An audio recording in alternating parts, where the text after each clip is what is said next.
ان الحمد للہ والصلاۃ والسلام علی رسول اللہ۔ ناظرین کرام، کلمہ طیبہ کا علم، عمل اور اعتقاد کا صحیح طور پر جاننا ایک مسلمان کے لیے ازحد ضروری ہے تاکہ اس پر دین کی عمارت کو صحیح طور پر استوار کیا جا سکے۔ اس کے لیے علماء کرام چند شرائط بیان کرتے ہیں تاکہ نظریہ توحید کو کفر و نفاق سے محفوظ رکھا جا سکے۔ ہم زبان سے لا الہ الا اللہ کہہ تو دیتے ہیں، لیکن اکثریت اس کے حقیقی معنی و مفہوم سے ناآشنا ہے۔ کلمہ کے مطالب کی ایسی اطاعت مطلوب ہے جو اس کے تقاضوں اور اس کے حقوق کو پورا کرے۔ انشاءاللہ اس سے دین پر ثبات نصیب ہوگا اور صراط مستقیم پر چلنا آسان ہو جائے گا۔ شیخ محمد صالح المنجد حفظہ اللہ اقرار کلمہ طیبہ کی چند شرائط بیان کرتے ہیں۔ پہلی شرط کلمہ کا علم حاصل کرنا اور جہالت سے دور رہنا ہے۔ فَاعْلَمْ أَنَّهُ لَا إِلَٰهَ إِلَّا اللَّهُ، پس نبی صلی اللہ علیہ وسلم خوب جان لیجئے کہ اللہ کے سوا کوئی عبادت کا مستحق نہیں ہے۔ رسول اللہ صلی اللہ علیہ وسلم نے فرمایا کہ جو شخص اس حال میں مر جائے کہ جانتا ہو کہ لا الہ الا اللہ کیا ہے تو وہ جنت میں داخل ہوگا۔ لا الہ الا اللہ کہتے وقت ضروری ہے کہ انسان نے اس کا معنی اور مفہوم اچھی طرح جان لیا ہو اور یہ خوب اچھی طرح ذہن نشین کر لیا ہو کہ اس کلمہ سے کن کن باتوں کی نفی ہوتی ہے اور کن کن باتوں کا اثبات۔ غیر اللہ کی کبھی بھی کوئی ذرہ بھر عبادت، کوئی پوجا پرستش نہ ہو۔ عبادت و طاعت، دعا و التجا کا حقدار صرف اور صرف اللہ وحدہ لا شریک ہے۔ دوسری شرط یقین ہے، یعنی اس کلمہ کے معنی اور مفہوم پر پختہ یقین رکھنا اور اس حوالے سے کسی بھی شک و شبہ سے بالکل دور رہنا۔ انما المؤمنون الذین آمنوا باللہ ورسولہ ثم لم یرتابوا، کہ حقیقت میں تو مومن وہ ہیں جو اللہ اور اس کے رسول پر ایمان لائے اور پھر انہوں نے کوئی شک نہ کیا۔ رسول اللہ صلی اللہ علیہ وسلم نے فرمایا، میں گواہی دیتا ہوں کہ اللہ کے سوا کوئی سچا معبود نہیں ہے اور محمد صلی اللہ علیہ وسلم اللہ کے رسول ہیں۔ فرمایا کہ جو بندہ ان دونوں شہادتوں کے ساتھ اللہ سے ملاقات کرے اور ان میں کوئی شک نہ کرے تو وہ جنت میں داخل ہوگا۔ تیسری شرط اخلاص ہے، یعنی اخلاص کے ساتھ اس کلمہ کا اقرار کرنا اور شرک سے دور رہنا۔ فَمَا أُمِرُوا إِلَّا لِيَعْبُدُوا اللَّهَ مُخْلِصِينَ لَهُ الدِّينَ حُنَفَاءَ، اور ان کو اس کی سوا کوئی حکم نہیں دیا گیا تھا کہ اللہ کی بندگی کریں، اپنے دین کو اسی کے لیے خالص کر کے بالکل یکسو ہو کر۔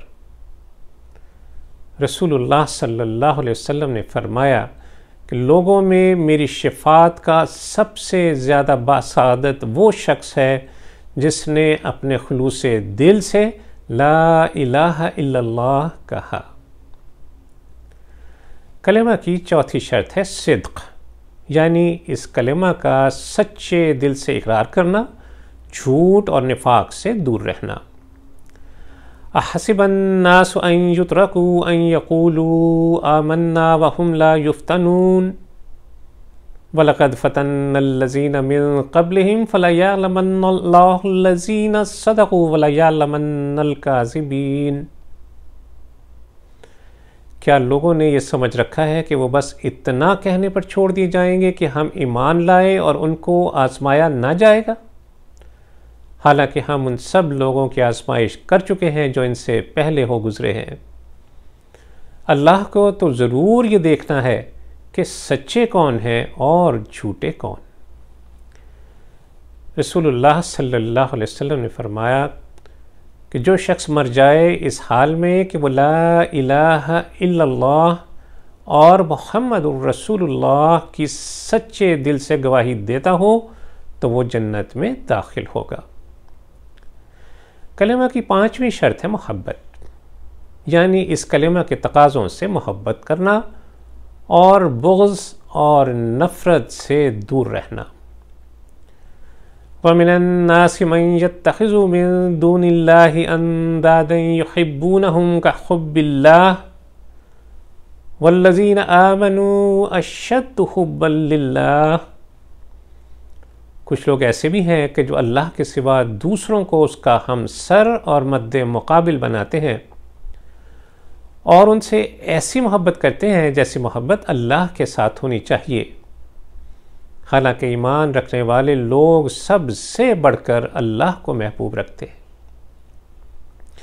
رسول اللہ صلی اللہ علیہ وسلم نے فرمایا، 3 چیزیں جس میں پائی جائیں اس نے ایمان کی حلاوت کو پا لیا۔ پہلی بات کہ جس کو اللہ اور اس کے رسول ہر چیز سے زیادہ محبوب ہو۔ دوسرے یہ کہ وہ شخص جو کسی بندے سے محبت کرے تو صرف اللہ کے لیے محبت کرے۔ اور تیسری بات کہ وہ شخص جس کو اللہ نے کفر سے بچا لیا وہ دوبارہ کفر میں لوٹنا ویسا ہی ناپسند کرے جیسا کہ آگ میں ڈالا جانا ناپسند کرتا ہے۔ کلمہ کی 6ٹھی شرط ہے اطاعت، یعنی اس کلمہ کے مطابق اللہ کی اطاعت کرنا اور نافرمانی سے دور رہنا۔ وَمَن يُسْلِمْ وَجْهَهُ إِلَى اللَّهِ وَهُوَ مُحْسِنٌ فَقَدِ اسْتَمْسَكَ بِالْعُرْوَةِ الْوُثْقَىٰ، کہ جو شخص اپنے آپ کو اللہ کے حوالے کر دے اور عملاً وہ نیک ہو، اس نے فی الواقع ایک بھروسے کے قابل سہارا تھام لیا۔ 7ویں شرط قبول ہے، یعنی قول اور فعل سے اس کلمہ کے تقاضے قبول کرنا اور انکار سے دور رہنا۔ انہم کانوا اذا قیل لهم لا الہ الا اللہ یستکبرون ویقولون انا لتارکو آلہتنا لشاعر مجنون۔ جو وہ لوگ تھے کہ جب ان سے کہا جاتا اللہ کے سوا کوئی معبود برحق نہیں تو یہ گھمنڈ میں آ جاتے تھے اور کہتے تھے کیا ہم ایک شاعر اور مجنون کی خاطر اپنے معبودوں کو چھوڑ دیں؟ یعنی توحید کے سمجھنے کے ساتھ ساتھ اسے قبول کریں اور عبادات میں سے کسی بھی قسم کی عبادت کو رد نہ کرے۔ کلمہ کی 8ویں شرط ہے شرک سے انکار، یعنی توحید کے اقرار کے ساتھ ساتھ شرک کا انکار بھی ضروری ہے۔ فَمَن يَكْفُرْ بِالطَّاغُوتِ وَيُؤْمِن بِاللَّهِ فَقَدِ اسْتَمْسَكَ بِالْعُرْوَةِ الْوُثْقَىٰ لَا انفِصَامَ لَهَا وَاللَّهُ سَمِيعٌ عَلِيمٌ، کہ جو کہ طاغوت کا انکار کر کے اللہ پر ایمان لے آیا اس نے ایسا مضبوط سہارا تھام لیا جو کبھی ٹوٹنے والا نہیں، اور اللہ جس کا سہارا اس نے لیا ہے سب کچھ سننے والا اور سب کچھ جاننے والا ہے۔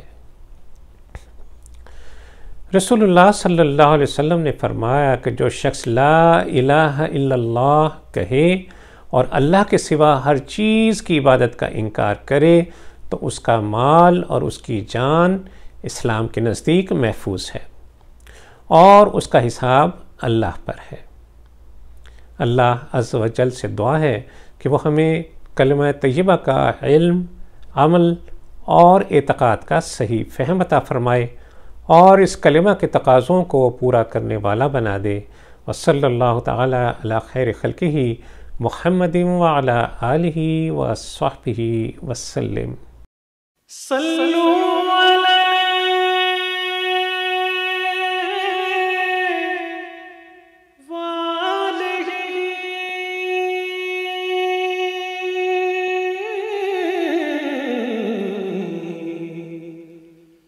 صلوا